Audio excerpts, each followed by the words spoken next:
Bismillahirrahmanirrahim. Assalamualaikum warahmatullahi wabarakatuh. Kami dari kelompok 5 akan memaparkan hasil review paper pada penerapan IoT pada Smart Home Security. Adapun anggotanya ada Elzara Kajistifa, Rashid Muarif, Ali Mustafa, dan Siti Watma. Adapun yang pertama akan kami bahas yaitu mengenai arsitektur penerapan. Di sini ada beberapa arsitektur penerapan yang sudah kami temui dari beberapa jurnal. Yang pertama ada Blink. Blink adalah platform aplikasi yang dapat diunduh secara gratis untuk iOS dan Android yang berfungsi untuk mengontrol Arduino, Raspi, dan sejenisnya melalui internet. Yang kedua ada Arduino untuk memudahkan kita dalam melakukan prototyping, memprogram microcontroller, membuat alat-alat canggih berbasis microcontroller. Kemudian ada Putih, adalah aplikasi open source yang sering digunakan untuk melakukan remote access seperti Login, SSH, dan Telnet. Selanjutnya ada Fitzing, merupakan perangkat lunak open source untuk perancangan perangkat keras elektronik yang ditujukan untuk mendukung desainer, artis, ataupun hobis agar dapat bekerja secara kreatif dengan perangkat elektronik interaktif. Yang terakhir ada Asta Community yang merupakan tools gratis dengan fitur-fitur dasar dilengkapi dengan fitur mencetak diagram, mengimport atau mengekspor ke atau dari program Java. Nah, selanjutnya akan disampaikan oleh rekan saya. Baik, terima kasih. Yang selanjutnya ada arsitektur aplikasi. Yang pertama ada board Arduino Mega 2560. Adalah sebuah board Arduino yang menggunakan IC microcontroller Atmega 2560. Yang kedua ada catu daya atau power supply, adalah sebuah perangkat yang memasok listrik energi untuk satu atau lebih beban listrik dan sebagai sumber tenaga listrik. Yang ketiga ada modul relay sebagai switch untuk menjalankan berbagai peralatan elektronik. Yang keempat ada modul pengunci sebagai alat pengunci pintu atau sejenisnya. Yang kelima ada DC-to-DC down, merupakan tegangan listrik dan menyesuaikan dengan kebutuhan elektronik. Yang keenam ada convert 5 volt untuk menurunkan tegangan sebesar 5 volt. Yang ketujuh ada Node MCU, adalah sebuah board elektronik yang berbasis chip ESP8266 dengan kemampuan menjalankan fungsi microcontroller dan juga koneksi internet Wi-Fi. Yang kedelapan ada moto DC 12 volt sebagai generator atau sebaliknya generator DC sebesar 12 volt.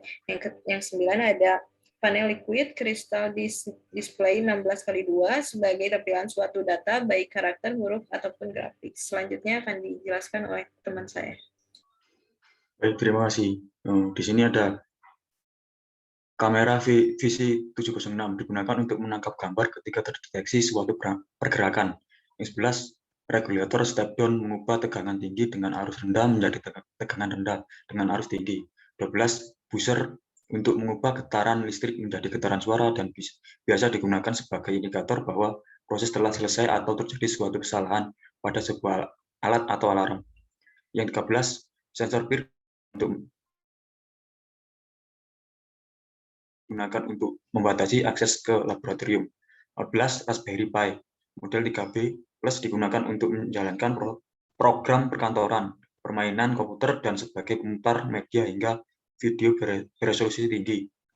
15, modul kamera Raspberry Pi digunakan untuk mengambil foto atau video dengan resolusi besar 5 megapiksel dan mendukung resolusi video 720p, 1080p, dan VGA 90. 16, magnet switch sensor digunakan untuk pengamanan pada pintu dan jendela. 17, solenoid door locks berfungsi sebagai pengunci pintu otomatis. Solenoid door locks terhubung dengan sistem sehingga dapat diatur kapan harus terbuka dan kapan harus tertutup. Akan membuka pintu apabila ada akses yang diizinkan melalui Bluetooth atau button. 18, motor drive L298N untuk mengontrol kecepatan serta arah putaran motor DC. Modul daya MOSFET digunakan sebagai switch dan sebagai penguat sinyal pada perangkat elektronik. Selanjutnya akan diteruskan oleh teman saya.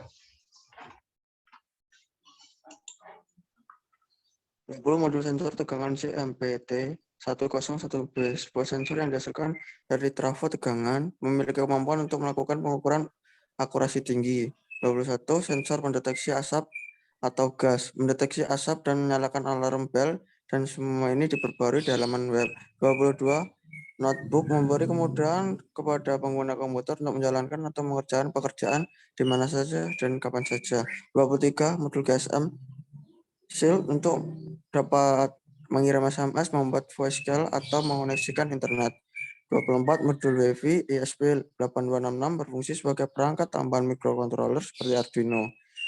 25 LCD 16x2 jenis media tampilan atau display dari bahan cairan kristal sebagai penampil utama. Kemudian teknologi yang diterapkan. Ada internet untuk melakukan aktivitas kerja tanpa bantuan dari manusia atau interaksi dengan perangkat komputer. Kemudian ada GPS digunakan untuk mengetahui tempat suatu objek dan menggunakan GPS dan microcontroller. GPS akan digunakan sebagai penentu lokasi yang akan terintegrasi dengan modem CPU sebagai prosesornya.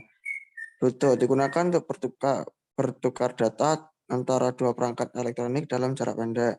Kemudian ada SMS, sebuah layanan yang dilaksanakan dengan sebuah telepon genggam untuk mengirim atau menerima pesan-pesan pendek. Telegram, sebuah aplikasi layanan pengirim pesan instan multiplatform berbasis awan yang bersifat gratis dan nirlaba. Sekian dari kelompok saya. Kurang lebihnya mohon maaf. Assalamualaikum warahmatullahi wabarakatuh.